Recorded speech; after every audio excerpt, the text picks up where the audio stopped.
Hi, I'm George the Antique Nomad. Come with me as I wander the country in search of valuable vintage, amazing antiques, and cool collectibles. We'll buy, sell, and trade at antique malls, shops, and shows, estate sales, flea markets, thrift stores, anywhere people go to find really interesting things that just aren't made anymore. So come on, let's go! Hello viewers, it's George the Antique Nomad and welcome to my recap of last month's eBay sales. I do a video for my members as a bonus for my level 2 members first and then release it to everybody shortly after. And I list a group of items. This last month it was 20 items listed on eBay, and those items went on buy it now or auction. And part of the purpose of this is education and fun, and part of it is to see what the market is, a snapshot of the online auction market on eBay for these items at a given point in time. So let's take a look and see how they did. We had 20 items. 15 of them sold on eBay and one sold immediately after, and I'll show you that. Actually, a couple, but we'll talk about that. So the first item was this collection, which I really wanted to keep as a collection. It is Prairie Farmer. This was owned by the superintendent of printing, and it really told a story about him. He came to work for them in the late 1920s. The older publication there is one of the first things that he did. The 1941 Centennial publication is there as well. There's a picture of the float and his press card to get into the Chicago World's Fair in 1933. There's a spoon from WLS, which was the radio station that Prairie Farmer owned, a ruler, and then the cowbell that they inscribed to him when he retired that talked about his career. Now, I will tell you, from a seller's strategy point, I should have gotten more money for this, and I would have gotten more money had I split the items up. I'm sure that the publications would have sold for about $15 to $20 each and the other items in addition, but I really wanted to keep this guy's story intact, and I was glad to find a buyer who was interested in that as well. So I was happy to take less for it because, you know, for me, it's not always just about the bottom dollar. It's also about historic preservation, and I really wanted this guy's story to remain together as one piece, and it did, and I felt good about that. This one was the ABCs of Freemasonry Guidebook, and it had the information about the owner of it who was inducted into the Masons in 1921. I thought it was an interesting publication. The graphics were good, and it sold for $27.26, which was a little bit more than I expected. So that was nice. You know, things have a way of working out one way or another, and in this case, the best thing to do was to put it on and see how it did, and it did well. Our third item here is from the 1980 World Series, and this one is this really great jacket, this Swingster jacket that was a Pepsi promotion for the 1980 World Series where Mike Schmidt and the Philadelphia Phillies beat Kansas City in 6 games. The 6th game was the highest viewed baseball game in history, over 54 million viewers. And this sold for $36, which is about what they seem to go for. So I was satisfied with that.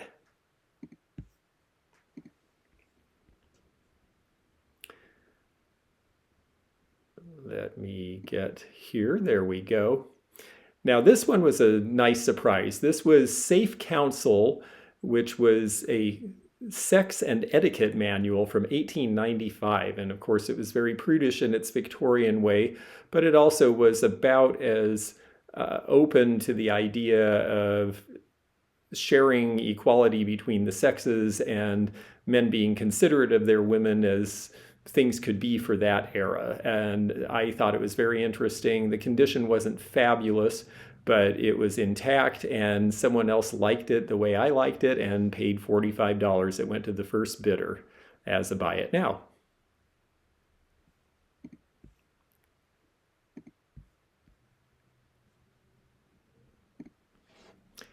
This piece also sold for just exactly what I thought it should. It was a 6th plate daguerreotype from the 1860s. I really liked the felted book style union case. It was different than the gutta percha ones that are that early plastic that we usually see. I thought it was very attractive for that reason, and she was in good condition. I think she'd have gone for even more if she was dressed in a more fancy manner, but she was definitely in the manner of the mid-Victorian era and very demure. And I was very happy to see her go for $50.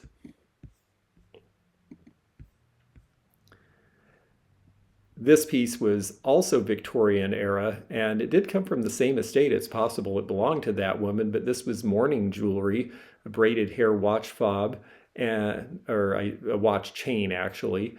And I was pleased that it got $53. This actually had numerous bids, and so it went for a price that I thought was fair. It's a fairly plain design.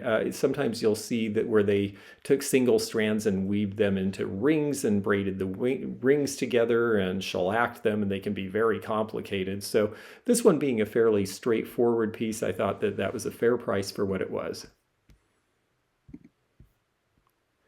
We've got another Pepsi item here.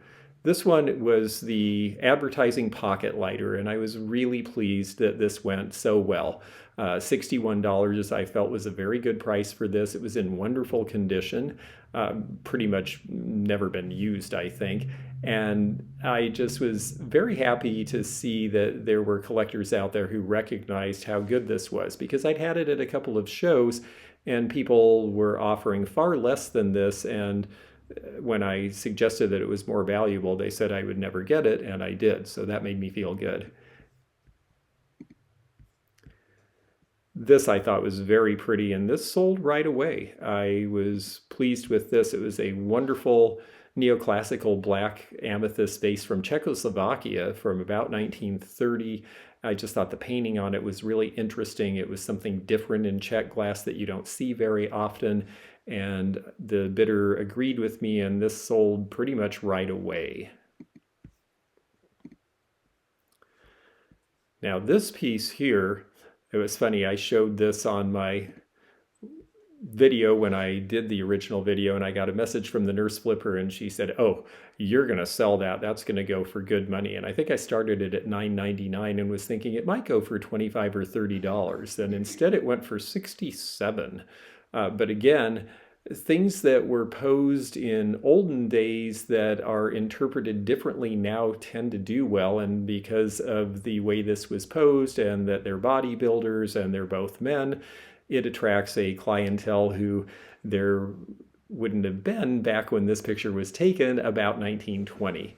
So I thought $67 was a wonderful price for it. Now this piece I ended up selling on offer, and I made a little bit of money on it. I will admit it did not sell for as much as I thought it would, and I believe that the mistake I made with this was that I offered it with the plexiglass case. The problem is that a lot of Jaru pottery is collected by people out west, and I got this in Florida. And that big heavy plexiglass case made the shipping really, really high. And so I got a message when the auction was about to end from somebody saying, "Look, I would pay a fair price for it, but I don't want the case, and I cannot afford the shipping." And so we figured out a price with reasonable shipping, and I kept the case and sent them the piece without it. I thought it looked good in the case, but it certainly wasn't something that was original to the piece and had to be there. So lesson learned there. With dimensional shipping, eBay is not always the best way to sell certain types of items if the dimensions and the weight are too heavy, and in this case, that's what happened. The Enid Collins purse here, just a really sweet piece in such good condition, and it was near mint. All of the stones were really good. It's a box purse. These have really shot up in value and interest, and this is the older Enid Collins done before 1970, and one of my viewers bought it, and I was very happy. They stepped right up and paid the buy it now price and got it for exactly what it's worth, and I thought that they were very smart to do that, because I don't know that that would have lasted. I was also very pleased to see the same thing happen with the Robert Maxwell critter. The you name them is what they were called originally. Everybody calls them critters or beasties now. They're just so cute. Look at that nose. I mean, how could you not love that guy? And that sold right away for the $100 buy it now, which is a fair price. That's the range they're selling in. Now this one was a surprise to me. I knew that Royal Dalton figures, the ladies and the Toby jugs, of which they made many, were not selling for what they used to. I knew that miniatures tended to be popular. I did not realize how popular they were. And the penguins ended up selling for $157.50. And you notice it got 16 bids. So that was a good example of where eBay plays in your favor. I would not have thought to ask that much for it had I put it out at a show or in a store. And so this is an example where selling online at auction actually was a benefit for me because I undervalued the item and the market told me otherwise.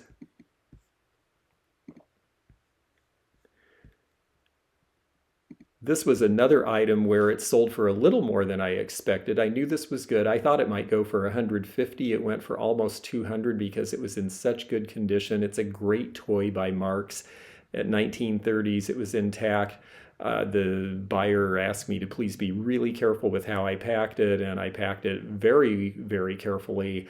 And they sent a very lovely note about how happy they were that they got it, and it was all in good shape. So that went well, and I was happy for them that they got it, and happy for me that I sold it for almost $200, which was more than I expected and more than they had been selling for. So part of it is your timing, part of it is your condition. Have the best one, have the cheapest one, or have the only one, and I happened to have one of the best ones at the time. So it was received that way in the marketplace. Now, there were some other items that didn't sell. The Home Guard Bowl didn't sell. The 46 star flag surprised me that that didn't sell. I really thought that would go since it was only being started at $25 and that's the going rate. But, just depends who's out there. That's one thing with doing this auction style rather than putting a store together and having it sit there at a buy it now or make offer price. Sometimes you just don't get that person during that week or 10 days that you have it online. And that was the case for the last item I'm going to show you, but something really great happened. This is the 2006 Masters flag, and this is the piece that I had told you about and how it could sell for a minimum of $2,500 and as much as $4,500 if we got a certificate of authenticity. We knew it was authentic, but we didn't really want to take the time to get a COA because it can take some months. You have to insure it, you have to mail it. We have a client who really wanted us to get this sold to help settle her husband's estate so that she could move on. It did not sell on eBay. I had said if it doesn't sell on eBay, I'm taking it to my next show, which was the Extravaganza in Mount Dora. And lo and behold, someone walked up, understood what it was, called the professional grading service, PSA, showed them pictures, asked their opinion. He knows somebody there, and they said, oh yes, that absolutely does look completely authentic. And they told him, the price you were paying is very fair, and he paid the price we were asking on eBay, and he bought it. So it did sell. It just sold a few days after the eBay listing, and we got over $2,400 for it. And I was very pleased with that because he will potentially have extra value there when he does the work to get the COA and all those other things. But we did not want to take the time to do that, and I'm glad we didn't have to, because I just have many places to be and more things to sell. So I was happy that our client was satisfied. We made good money. He got something nice for a good price. And it's nice when that all turns out. And this was a very successful flight of items. I thank you so much for watching this recap. Like I say, part of the reason I do these bonus videos every month is so that you can learn along with me what the market is like. I will have another bonus video coming out very soon. If you're a level 2 member, you'll get to see it first when the items list and drop on eBay. I do this once a month, and that way the people who are able to contribute a little bit and help me to be able to put out this extra content get first dibs. And then after a few days, we put it out to the general public and everyone else gets to see it too. And whatever's left, they get a chance at. And then next month, we'll come back and tell you how it went. And we have, for the February sale, we have 19 interesting items. And so look for that soon. I'm George the Antique Nomad. Check me out at the social media in the description you see below. Thanks so much for joining me, and we will see you again very, very soon. Bye for now. Thanks for joining me again in the fun and fascinating antique community here where online meets the real world.